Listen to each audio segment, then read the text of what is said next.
everybody. Thank you very much for coming here tonight.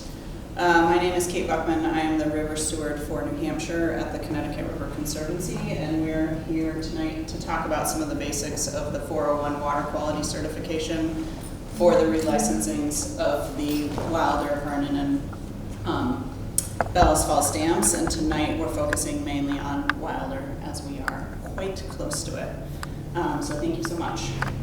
There will be opportunity to ask questions, and this is an informational meeting. Feel free to comment, to ask questions as we'll talk about more. There will be a formal public comment period on the 401 draft certification later as well, and we'll go through that process too.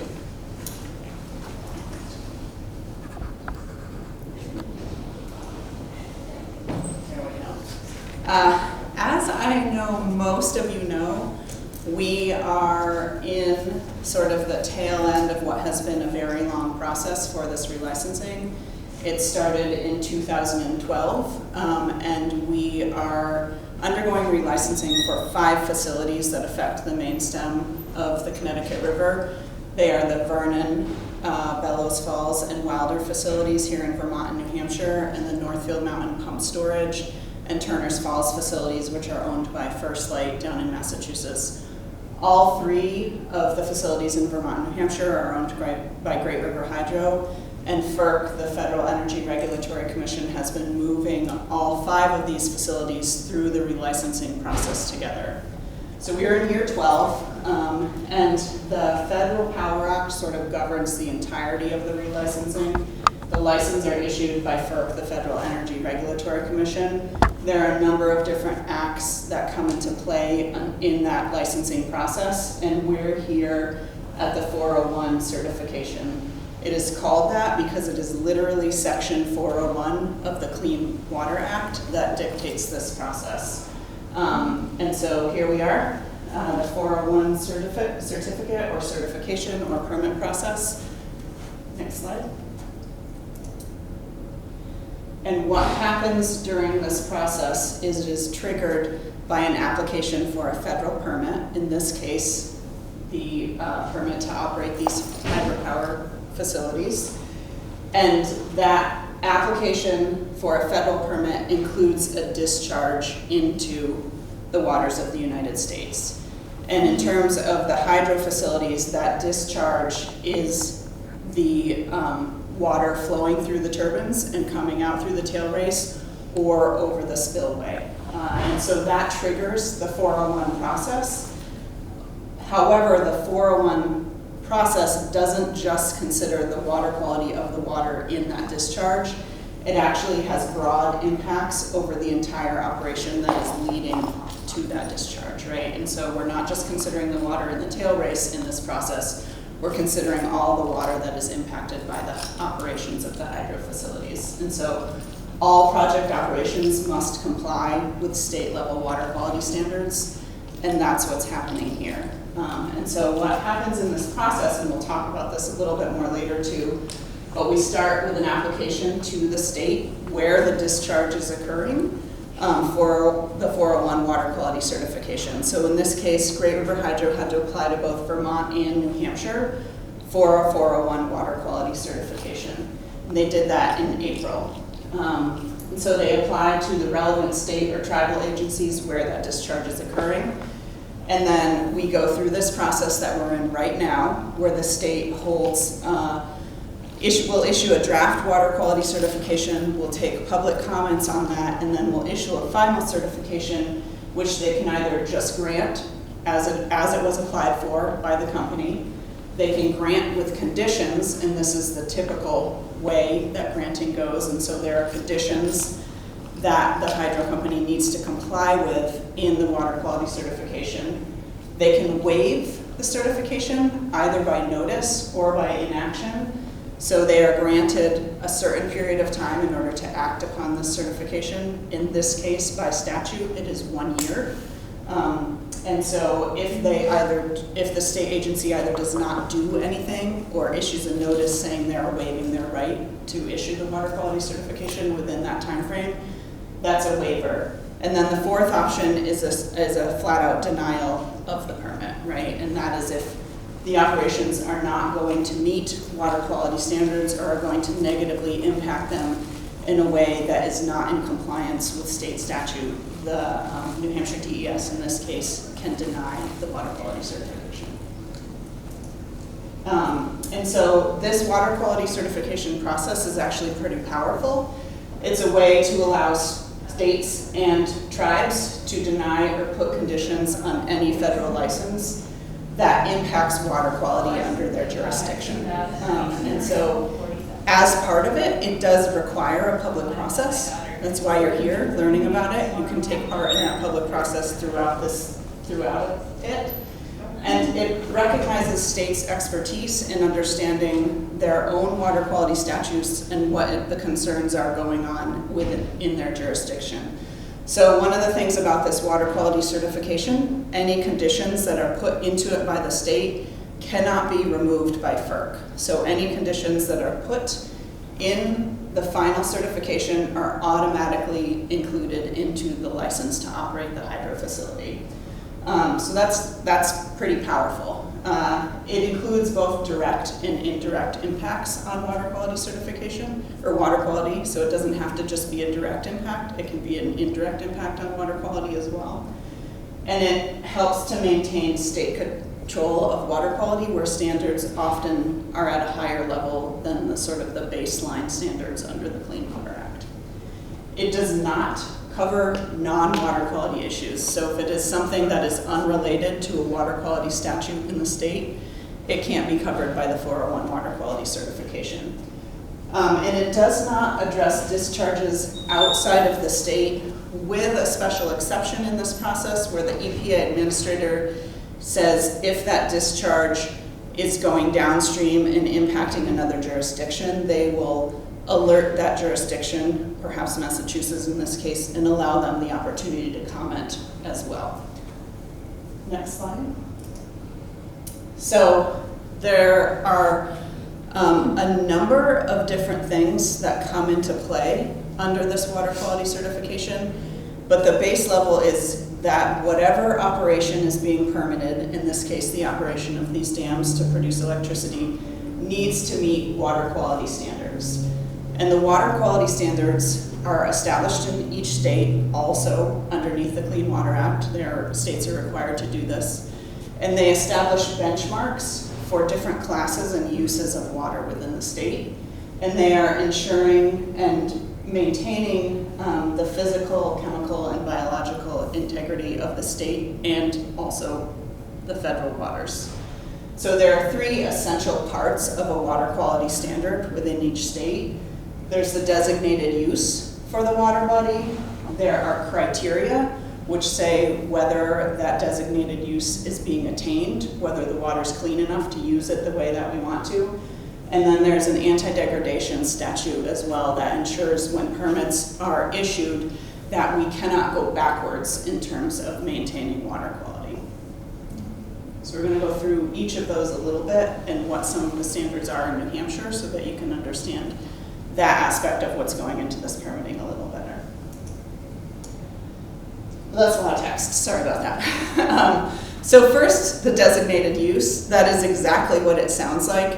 It is how we want to be using that water, right? And so designated uses include things like primary and secondary contact recreation. So primary contact, your skin is touching the water, something like swimming. Secondary contact recreation is something like canoeing or paddling, right? Fish consumption, so the designated uses ensure that fish that are coming out of these water bodies for people that are catching them are safe for them to be consumed. Shellfish consumption, this is particularly for tidal waters, which is obviously not the Connecticut River. Aquatic life integrity, so a designated use is that this water body needs to be able to support the biology both in the water and outside of it that we want to have there. And that covers the wildlife too, right? So it's not just aquatic biology that is dependent upon having clean water, it is all of the ecosystem that river or lake supports as well.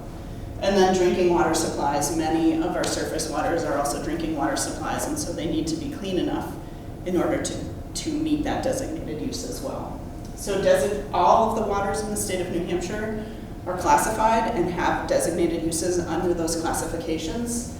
Those designated uses need to be protected, and those designated uses may not be currently being attained. So they can be a designated use for that water body that is not currently in use, and we need to be working to meet that designated use, right?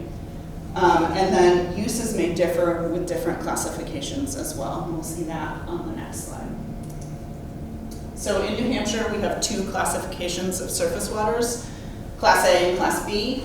Class A is the highest water quality class, and we cannot discharge any sewage or waste into those waters, even if they've been treated, and that is acceptable for water supply if it has been treated properly as well. Most of the waters in the state, including the portions of the Connecticut River that are impacted by these hydro facilities, are Class B waters. So this is the second tier of water quality in the state of New Hampshire, and these are the characteristics that are defining that. So there's no objectionable physical characteristics. There's no disposal of sewage or waste into those waters without adequate treatment in order to protect the water quality. And that water needs to be acceptable for fishing, swimming, and other recreational purposes. And it needs to be acceptable for use as a water supply after adequate treatment.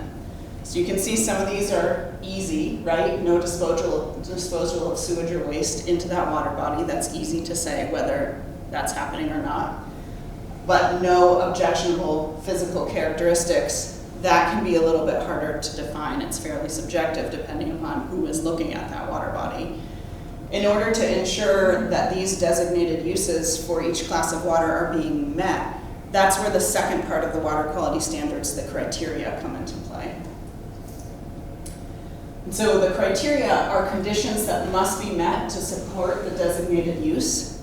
If these conditions are not met, that stretch of water is considered impaired, and it will show up on both the water quality status list, which is published every other year. It's called the 305B list, also after Section 305B of the Clean Water Act. And if it is impaired because of the introduction of a pollutant, it comes up on the 303D list, and that ensures that those water bodies are being worked on in order to no longer be impaired in order to meet our designated uses. Criteria can either be numeric or narrative. Numeric, what it sounds like, you have some numbers on a scale of something that you're measuring, and they need to be in between that, or they need to meet that numeric criteria. Narrative criteria are a little bit more subjective, and we'll go through a bunch of these different criteria in the state of New Hampshire that are relevant to the hydro facilities. Right now, in fact. This is sort of the baseline water quality standard in New Hampshire, is Water Quality Statute 1703.03. And it is general criteria for all water in the state that says that all water shall be free from things that settle to form harmful deposits, float as foam, debris, scum, or other visible substances, produce odor, color, taste, or turbidity, which is not natural and would impair that designated use, result in the dominance of a nuisance species, or interfere with recreational activities. So if this standard is not being met in any way by some process that is being applied for to permit, that permit would be either outright denied or would be conditioned in order to ensure that this baseline standard is being met. So in New Hampshire, this is the lowest bar, basically. We have other criteria that go on to cover specific instances beyond that, including things like temperature. Interestingly enough, many states have numeric temperature criteria. It's actually a narrative criteria in New Hampshire, and it's basically saying that you can't discharge hot water into any water body that's going to interfere with the designated use of that water body. And so and it actually refers to some other agency water quality requirements that must be met in terms of temperature as well. How does this relate to hydro facilities? There are often issues with impoundments if they are very stable. You can get temperature increases in the upper water of that impoundment, you can get stratification, and depending upon where the water is coming from as it goes through the turbines and out of the tail race, that water, if it is heating up in the impoundment, can change the water temperature below the facility as well. So that's one area that New Hampshire DES will be considering when they are going through this application is the hydro facility having an impact on temperature.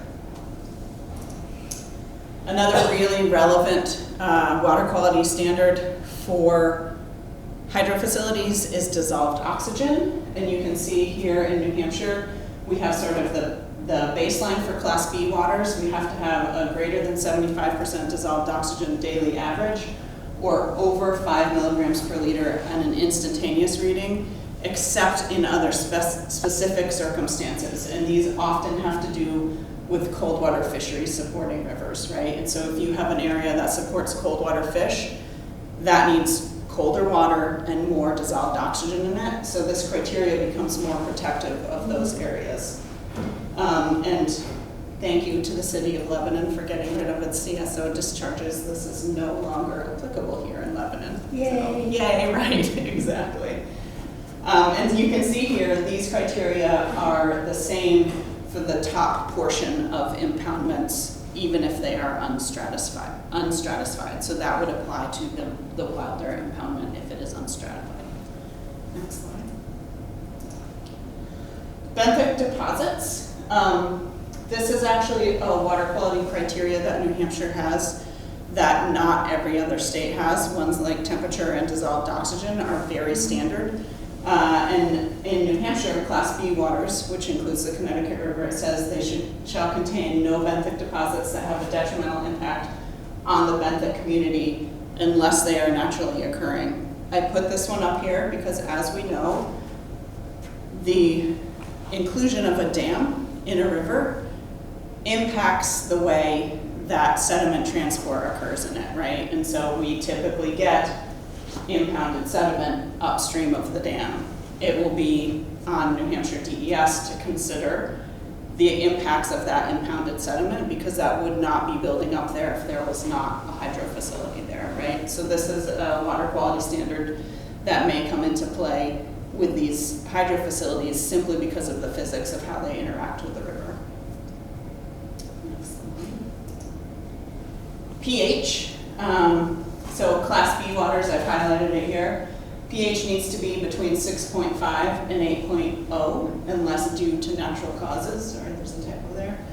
And so what does that mean in terms of hydro facilities, right? We have some areas in New Hampshire where the pH is actually lower than that range. And what can cause that is the decay of organic material and the buildup of other things that are then decaying, and as they're doing that, it actually lowers the pH of the water. So again, there needs to be a determination made of if this is occurring in an area that is impacted by the operations of the hydro facility, whether that lower pH is naturally occurring or whether it was related to some hydro operations, again, potentially to impounding sediment or something like that. If there's a lot of organic material building up in one area, if that is due exclusively or specifically to hydro operations, that can come under this purview during the water quality certification process as well. Turbidity. So we're seeing high turbidity in the Connecticut right now, thanks to all of the storms. It looks like chocolate milk up there. And this is the satellite Earth photo after Hurricane Irene of Long Island Sound, and now all of that sediment is coming out of the Connecticut River, and you'll notice that there's nothing coming out of the Thames River here, right? And so in Class B waters, there cannot be excessive turbidity in the waters above what is naturally occurring, right? And so you can have naturally occurring erosion, like we are seeing in some of these instances relating to turbidity. We can have erosion or increases of turbidity that are due to whatever process is being permitted. And if it's due to that process that's being permitted, it cannot increase the turbidity of the river beyond those natural conditions, right? And so again, during this process, there can be a public discussion between any of us and DES in terms of whether the conditions that are increasing turbidity in the river are naturally occurring or whether they are related to operations, right? So that's something that goes into all of the data that DES and Vermont DEC as well will be considering when they're going through the certification process. And then nutrients, again, because of, yeah? Who's responsible for certifying the base level data? I'm going to hold on that question until the end, and we'll come back around to it. Thank you. Yeah. So nutrients as well, and this is another issue that can come up in terms of just how water moves when you're talking about dams in the river, right? You get buildup of nutrients in area, you get algal blooms. Those algal blooms then can, in some cases, some of the cyanobacteria blooms are toxic in and of themselves. And then you can have issues with algal blooms blocking sunlight. You can have issues with their degradation when they die, again, of oxygen starvation in the water. And so limiting the excess and unnatural input of nutrients into water bodies in the state is actually very important. And so Class B waters, again, here is the criteria, shall contain no phosphorus or nitrogen in such concentrations that would impair any existing or designated uses unless naturally occurring. Next. And then my favorite, biological and aquatic community integrity. So there is a water quality criteria in the state of New Hampshire that says that all surface waters shall support and maintain a balanced, integrated, and adaptive community of organisms having species composition, diversity, and functional organization comparable to that of similar natural habitats in the region. And that we don't want the differences from these natural communities to be detrimental or have a negative impact on our water bodies. And so there is a criteria within the state of New Hampshire that says we essentially must have a community that is filling all of the ecological roles that need to be filled and needs to be as close to a natural community as it would be without whatever process is being permitted here. In this case, the hydro facilities. Next. These are not all of the criteria in the state of New Hampshire that come into play with the hydro facilities, but these are some of the major ones and ones that I think are most likely to be impacted. There are a lot of other water quality standard criteria in New Hampshire, and they are all publicly available for you to look at and read should you desire to do so. And remember I said there are three major parts of water quality standards. There's the designated use, there's the criteria, and there's the anti-degradation policy. Anti-degradation can be a little hard to wrap your head around, but it means that there's a policy in place that ensures when permitting happens, we are not going backwards with water quality.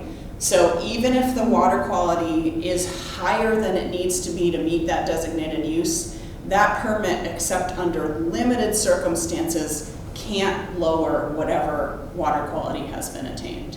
And there are basically three different tiers of anti-degradation within the Clean Water Act that apply to different classes of water, high quality versus outstanding natural resource waters. Tier 1 is the floor. This is basically just saying water quality has to be suitable for designated uses to be attained. It has to be suitable to protect and propagate fish, shellfish, and wildlife. And if you are at a level of water quality, you cannot lower it through a permitting process except through under very certain circumstances. Next.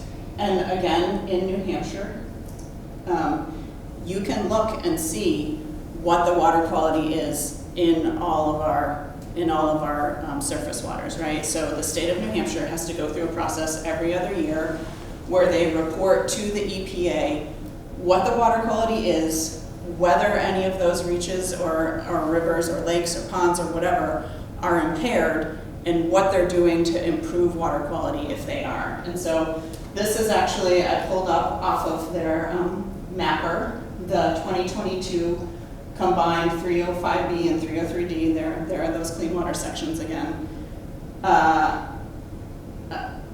sort of report card for, this is actually the section of the Connecticut River just upstream of the Bellows Falls Dam.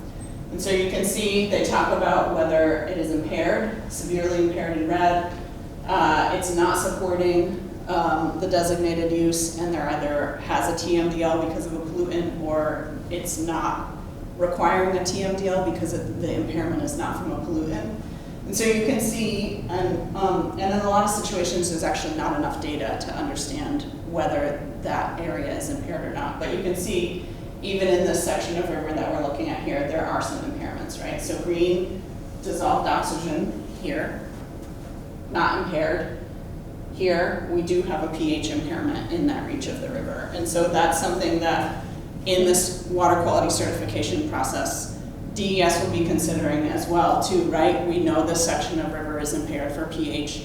Is that impairment related in all to the operations of the hydro facilities? And if they come to the conclusion that the answer is yes, there is a nexus between those, there will be conditions put in the 401 water quality certification to ensure that we are working to improve that impairment in order to meet the designated use that it's impairing.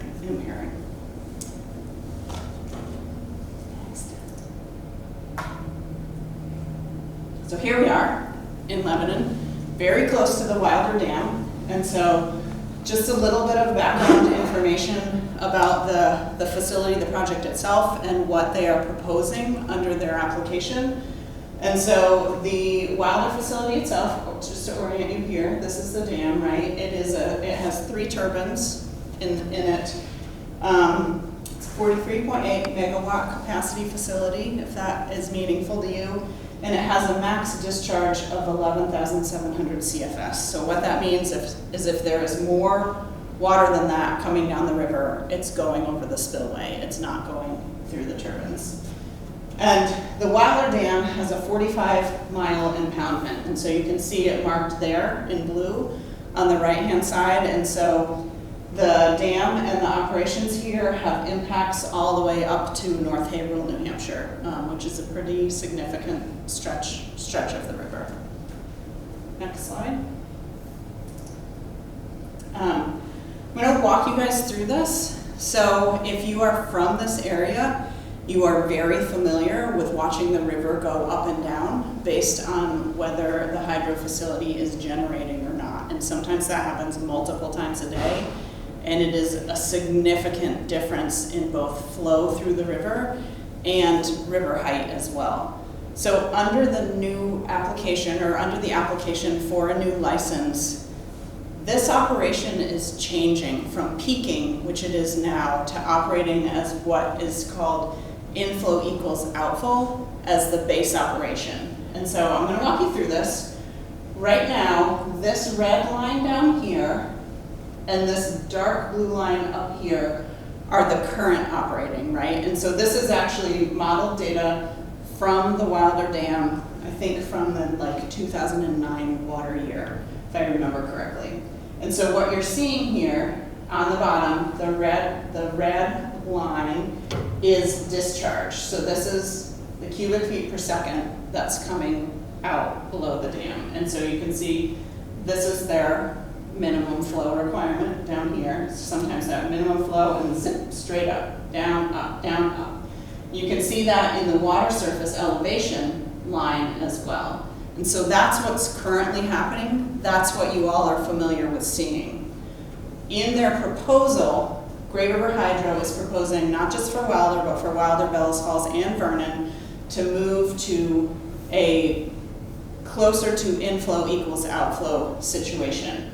So they have modeled what that looks like here, and so we're looking at the purple line, and it's mostly overlaid with the dotted green line as well, and for discharge, and then the bright blue line for water surface elevation. And so what they are proposing is that they will be generating all the time. There will be water always going through the turbines, and instead of having this minimum amount that they're required to pass through the turbines or to have coming out downstream, the minimum amount that needs to be going through the facility is what's coming down from upstream, right? So inflow equals outflow. with some exceptions, which I'll talk about in the next slide a little bit more. And so what you are hoping to see here is that these ups and downs are not as severe. You're going to hopefully see a more stable water surface elevation, and you're not going to be going from the minimum flow, which is like a little over 1,000 CFS, I think, up to 10,000 CFS in like 10 minutes anymore. There are going to be some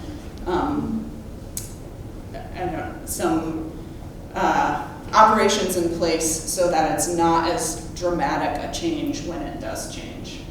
So take a look at that, and then we're going to go to the texty slide, which explains it. So this is what is the operational change proposed in their proposal, right? And so base operations are inflow equals outflow. Whatever's coming down the river is either going through the turbines or over the dam at Wilder. It's just keeping on going, and they're going to be generating the whole time. They have a target 1 foot bandwidth at the dam that they are going to be keeping that water surface elevation at during inflow equals outflow operations, right? So if there is less water coming down the river, they're going to be not generating as much to keep it at that level. If there's more water, they're going to be opening up and letting more through the turbines. And so the goal is to keep the water surface elevation at the dam at the target elevation. They have a 1 foot bandwidth, so half a foot on either side of that to allow some flexibility so that they're not, violating it if we get a big rainstorm and they need to adjust a little bit to keep it right there.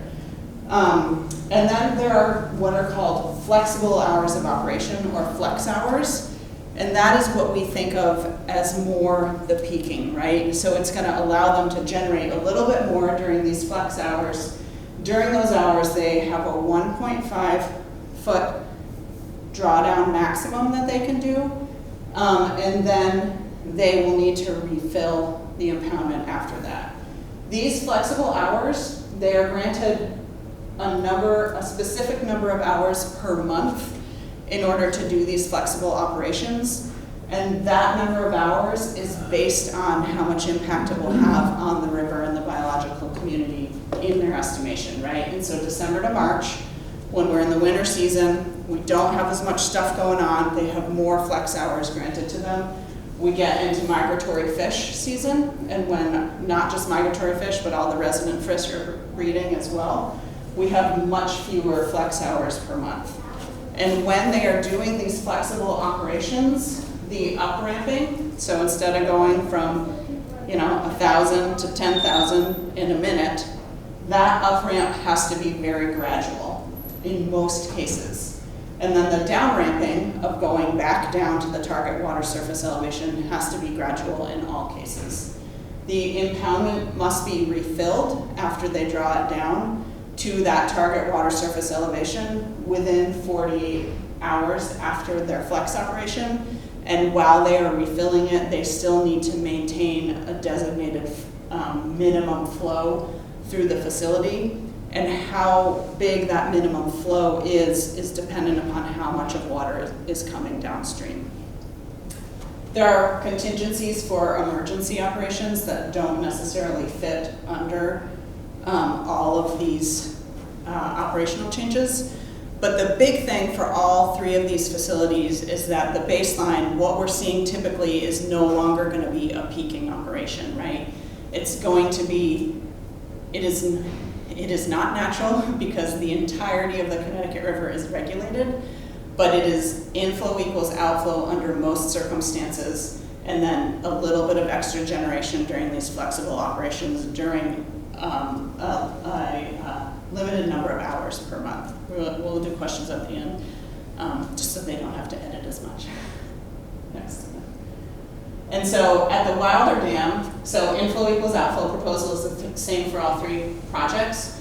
The water surface elevation target under this proposal is 384.5 feet mean sea level, which is, correct me if I'm wrong, Kathy, but I think that's actually about where the middle of their operating range is now.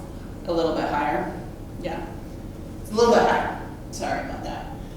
There also was a fish passage settlement agreement in part of these proceedings, and so at the Wilder Dam, part of that settlement agreement is that there is going to be improved upstream passage for lamprey and eel. There will be longer opening times, April 1st to July 15th. That can accommodate some of the resident fish like white sucker that move around as well. And improved downstream passage, most specifically for eel. And then in their application, these are the facilities they have listed as recreation facilities that are under their management, under Great River Hydro's purview, as part of the application. As you know, recreation is a big part of the designated uses under the water quality standards. And so that isn't just the recreation facilities, that is being able to recreate in the water generally, but these are a big part of their proposal that they are going to operate and maintain these recreation facilities as well. Next. Okay, so that's a lot about water quality standards in New Hampshire, a little bit about the hydro proposal. If you do want to know more about the hydro proposal, we're always happy to take questions, and we do have some videos on CRC's YouTube channel that go over some of those changes as well. But as far as the water quality certification and the hydro relicensing in general, what is happening next? We are here in the New Hampshire 401 water quality certification process. And so we are doing these CRC is doing these public information sessions now. We'll be doing them in Walpole by the Bellows Falls facility and in Hinsdale by the Vernon facility later this week as well. And this is an opportunity for you to understand the process and what's coming up and how to engage in it and who to talk to if you have something to say. And so DES has told me that they anticipate that they will be issuing a draft water quality certification in sort of late winter time. We're hopeful that maybe that will get earlier, but right now this is the anticipated date for that. They're required by statute to hold a public hearing and a 30-day public comment period for the public and people like us to submit comments on their draft water quality certification. At that point, they have to take all of those comments and consider them. And in order to issue their draft water quality certification, they are taking all of the information that was submitted, not just in the written application for the water quality certification, but the entire FERC record of information that has been submitted throughout this 12-year process. So Great River Hydro conducted over 30 different studies. Many of them are relevant to water quality. There have been, thank you to all of you who did that, numerous comments throughout the entire process, including in May during the final FERC comment period. There have been studies conducted by others. That data have been submitted as well, and so DES is required to take all of that and consider it when they are drafting their water quality certification. There will then be a public hearing in that 30-day public comment period, and they will have to take all of the comments that are submitted during that comment period. And when they issue the final water quality certification, if they issue one rather than denying it, they will also have to respond to the bulk of those comments sort of thematically and say why or why not they are including things in that final water quality certification in response to your comments. The hard and fast deadline for that final water quality certification to be issued is April 19th, April 19th, 2025. So they got a fast turnaround there. Simultaneously, while this is going on, FERC is drafting an environmental impact statement that will be issued in December of 2024. There will be a public meeting, FERC has said, in January of 2025 on that environmental impact statement, and a public comment period on that as well. They will then issue the final environmental impact statement, taking those comments into account in October of 2025, and we're anticipating that the final license, inclusive of the water quality certification with conditions from the state of New Hampshire and the state of Vermont, will be issued possibly by late 2025 or early 2026. And there will likely be requirements within that license that require post-licensing processes, such as creating recreation plan, who knows, shoreline management plan, and those may include public processes as well. So public input critical on the New Hampshire 401 water quality certification. You can go to the New Hampshire DES water quality certification website. You can click on the ones for the Vernon, Wilder, and Bellows Falls dams, and you can request to be notified when that draft is issued. I encourage you to do that. Next slide. Any other questions you can direct to myself or Kathy. Kathy is our Director of Policy and Advocacy and the Vermont River Steward. If they are New Hampshire specific, come to me first. And then Daniel Demers and Judith Sears Houston are in the water quality section of DES. Dan is actually the one that is in charge of drafting the water quality certification. He's here tonight, and so he can answer some questions if I can't about the process. This is the website that will take you to New Hampshire DES's water quality certification program, where you can look at the draft certifications that are currently out there and ask to be notified when these ones come out. So now I'm happy to take questions. I'm going to have a quick sip of water, and then we'll go back to your questions. Go for it. Yes. All right. So one of the questions I had was, who establishes the baseline upon which natural processes have to be maintained? Really, really good question. I'm going to repeat it for the recording. So who establishes the baseline for water quality in terms of what natural processes have to be maintained?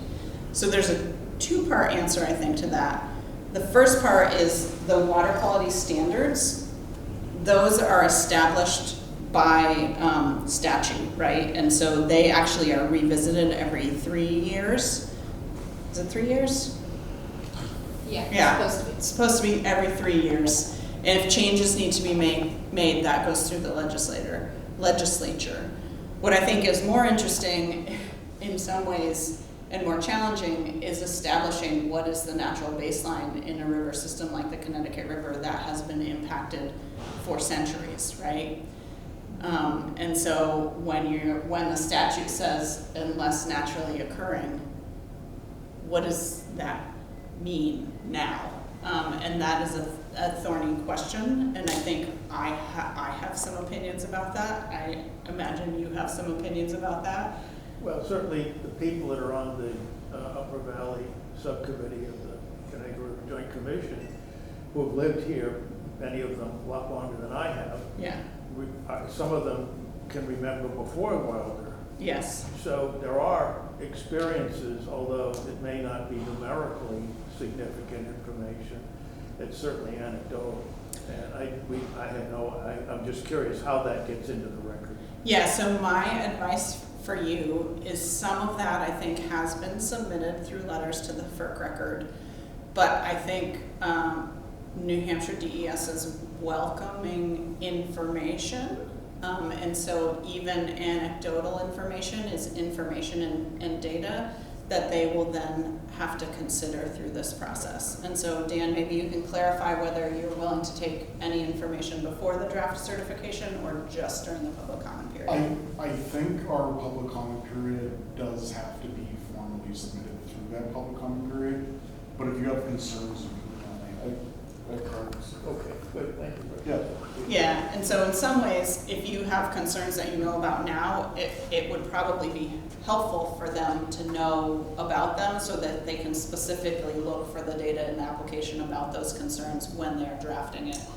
And then if that is still a concern for you in the draft water quality certification, formally submit that comment. The second question I had about the 1 foot or 1.5 foot variance in the water level. Some of the dams north of Wilder are not part of the permit process, are not flow of the river or inflow equals outflow necessarily, And so there can be, I know it's not an instantaneous situation, it takes several hours for the water that might be released from dams upstream, but this is going to mean that the three dams that are lower in the Connecticut River are going to be impacted by a decision that's not being considered. Yeah. And how are they supposed to respond if suddenly there's a big slug of water that comes down the river some 8 or 9, 10 hours after the peaking period, and now what are you supposed to do? I mean, now you're back no longer to a 1 foot because you've got a tidal wave coming down the river. Yeah, so to the, speak. The question is, the 15-mile falls facilities, which are north of here, are peaking facilities, and they will continue to be peaking facilities because they are in a current license. They're not being relicensed. So given that Wilder Dam is sort of the next one down, and that's not run-of-river after those peaking facilities, how are they going to deal with the impacts of potential peaking flows coming down into what is an inflow equals outflow operation system?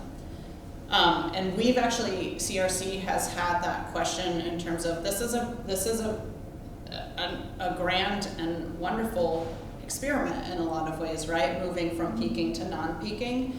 And there are some questions that we as an organization have too, particularly in the upper level of upper end of the Wilder impoundment, of what does that mean for these areas that have been like trying and failing to adjust for peaking for decades to then not be peaking but have some peaking flows coming down, right? And so we at CRC feel strongly that there needs to be some study to understand what that means for the river itself and ensure that while we are doing this transition, it is not a negative impact, that the positive impacts that we think will happen from to transitioning to inflow to equals outflow answers are happening. The other thing is you're asking, like, if you get this big peaking flow that is not sort of leveled out on the journey down to Wilder, what happens at the Wilder Dam? And what happens is they pass it, right? Like, inflow is coming in, they generate more, or they maybe have to spill a little depending upon what's happening. And so in that sense, it is not a natural hydrograph there, right? Because they may be passing a peaking flow, but it is still inflow equals outflow. Well, it would make a lot more sense if the benchmark was established at multiple points on that 40-mile impoundment. If they had to maintain it in North Haverhill and in Piermont and in Lyme and so forth, then it has some rationale. But we're going to be back again to a lake effect of the water rising and lowering as upstream dams decide what to do, not because of what Wilder is currently doing. Yeah, I think you won't see the lake quite as much because they will be constantly passing water regardless of what's happening anywhere. So there's always going to be water flow. And what may happen is there may, and again, I don't know this, but there may be like a bigger pulse of water that comes from a big peaking event upstream, and they're just going to open it up and pass that through. And so they, during this relicensing phase, did test to ensure whether they could maintain that target surface elevation at the dams, and they could.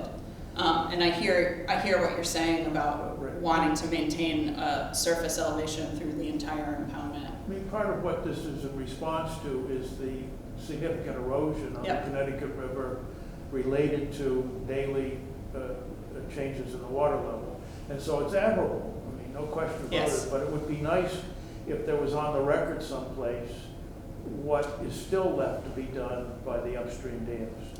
Because that it's still going to have an effect, whether it's less effect, that's nice, and I'm sure it would be less, but it may not be a lot less. Yeah. It may be, so. 100% agree with you. The other thing is they own those upstream dams, so they have to stay within the existing license for those upstream dams, and they have to stay within the existing new license for the downstream dams. So they will control how that water is flowing through to make sure that they stay within their license.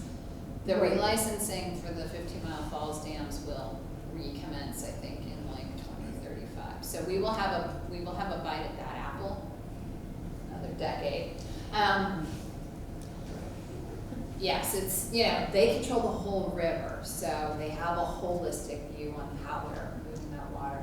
The other thing I wanted to mention is that there is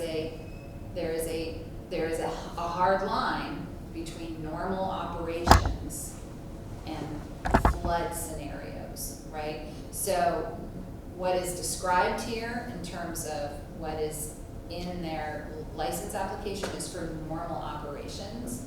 If you have a situation like we've had over the past couple of months where you get that level of flooding, they are then switching into, you know, essentially flood management in coordination with the Army Corps of Engineers, and it's a different.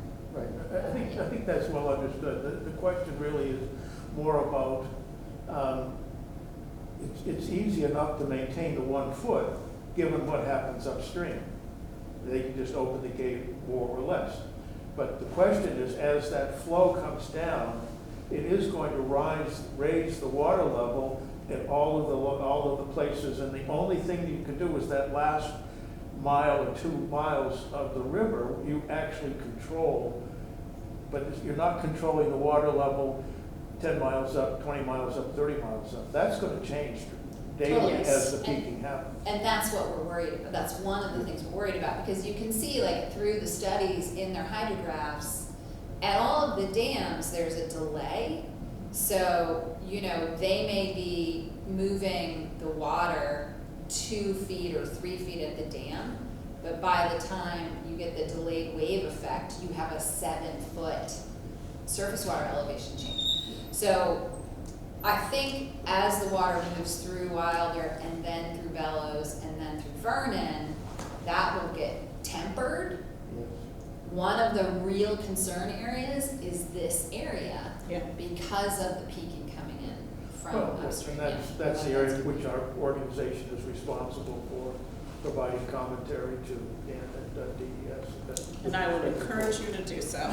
And We will. yes, that is something Kathy and I just, have been. in a sense, what I'm asking is there any research, any studies, anything that anybody's looked at to, what is it, 8 hours for the water from Turner's to get down to Wilder, is that right? I think that's about right. Yeah. So, I mean. Is there any research? I mean, so this is one of the things we're, you know, when they did their erosion studies, I was just realizing this today. When they did their erosion studies, when we anticipated they were going to continue peaking, we really wanted them to focus on what the surface elevation changes meant for erosion.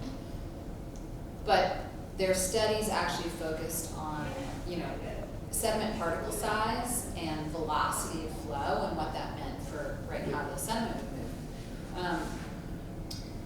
In anticipation of this 401 process, you know, we're hoping to hire some environmental engineers to be able to actually do some analysis of the studies, and given this new scenario, like what information might be gleaned from those studies, and also, you know, make some basic recommendations about what the change in operation could mean for how sediment moves through the river.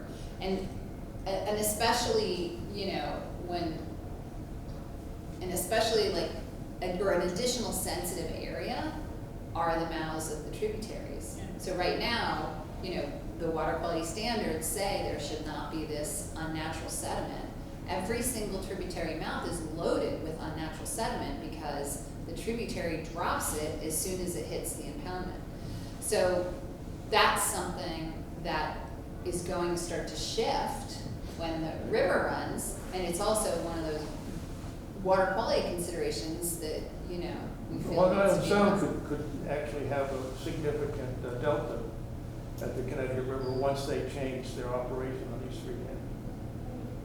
Yeah, All the sediment's going to go more or less pretty quickly, one assumes. So turbidity is a function of erosion, I assume. Among other things, yes. Right, but, okay. So how has turbidity not been part of water quality in the past? It has been. And so in their so Great River Hydro did have to do water quality studies in the impoundments, right? And turbidity was an aspect. No, I mean before the dam, when we had only seasonal turbidity from spring runoff. Rest of the year, the level of turbidity reportedly was significantly less. Okay. So why hasn't that, how has that not been part of the equation since 1950, whatever it was, when the file was there? Well, I mean, I think that's partly answered by the fact that no one had to look at it until 1986, when the federal law was changed to require equal consideration. So, you know, the dams, like the older history of the functioning of the dams didn't have to consider some of those things. So, what were you saying? I was going to say the same thing, that equal consideration clause under the Federal Power Act that brought in a lot of the environmental concerns for equal consideration happened after this dam was last licensed. So, yeah. Good opportunities. Yeah, they are good opportunities, I agree. Questions? Soaking it all in. Go ahead. Not exactly a question, just a quick comment to thank the Conservancy for the work you've been doing on this project. It's really important, and for the wildlife, for our river, and for the communities that the river serves. So, We appreciate hearing that, and also appreciate the good work that I know both of you are doing too. Thank you. I have a question. Yeah. See if I can answer it. Well, maybe it's for Dan. In the state of New Hampshire, so if there's a formal public comment period warned, is there a process for asking for an extension for that? An extension by law, I believe the public comment period cannot be more than 30 days. It's not a 30-day public comment period, it's an at most 30-day public comment period, to my understanding. So I don't believe so, but I can look into it.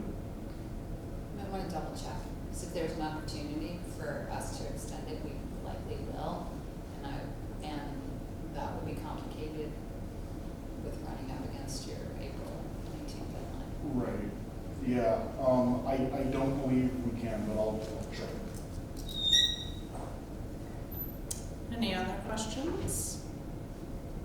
Yes. Other than what you mentioned as some of your concern, is there anything else that you're going to be really looking for closely in the draft water quality certificate, where you're just like, I really want to make sure that this is covered a certain way? Good question. I know that one thing that I would very much like to see in there is, as we have talked about this change in operations, there are a lot of unknowns in terms of whether we're going to see the improvements we hope we see or not, and whether it has negative impacts in other areas. A lot of times in water quality certifications, there is monitoring required, and if that monitoring shows any decrease in water quality, then it triggers a water quality improvement plan.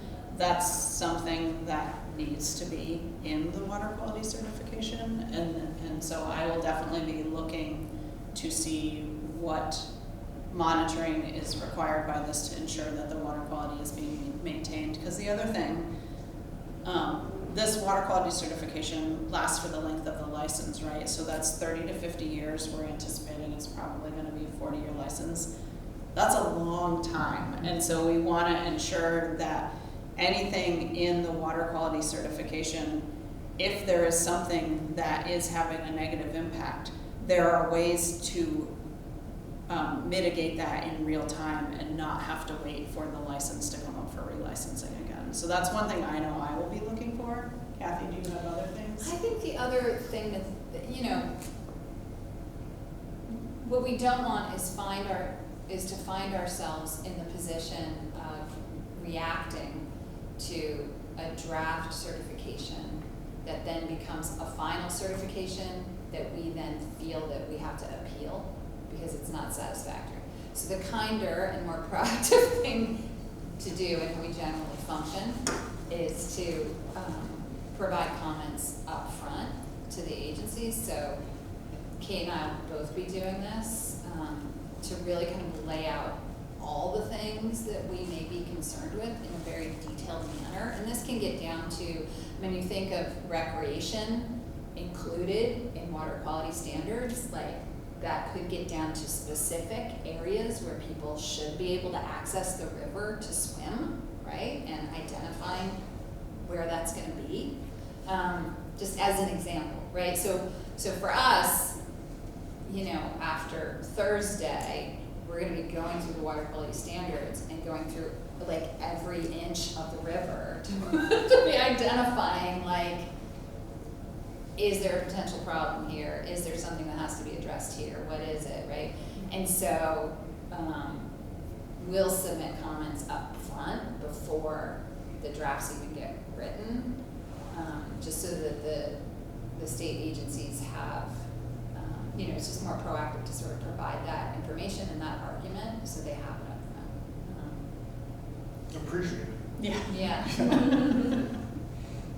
It's a deep, long, I mean, the other thing that's really challenging, this was the other thing I was gonna point out, it's a deep, long record, and it's not easily searched. So for instance, when we were at one of the public information meetings in Vermont the other night, there was some confusion as to what was being proposed for recreation, because in one document, in the amended final license application submitted to FERC in 2020, it laid out like a few very specific things for recreation. But the company then referred to something else they were doing. And what they referred to can only be found in a response to an additional information request from March of 2021, where they provide these Excel spreadsheets with kind of like one 5-line description of like these other things they're gonna do. So even in terms of, you know, trying to actually understand what's in the application, it's complicated because it's all of this information on the FERC record. So parsing some of that out in advance for agency folks. Thank you for being so thorough. Yeah, I'm just wondering whether riparian buffers are a focus of the comments that you're putting in, and the protection of those lands along the river, whether there could be a requirement for increased purchases by the company to safeguard. Yeah, there have been other water quality certifications issued that do require maintenance of riparian, and I think there have been some that do require things like protection of particular riparian zones because they do directly impact water quality.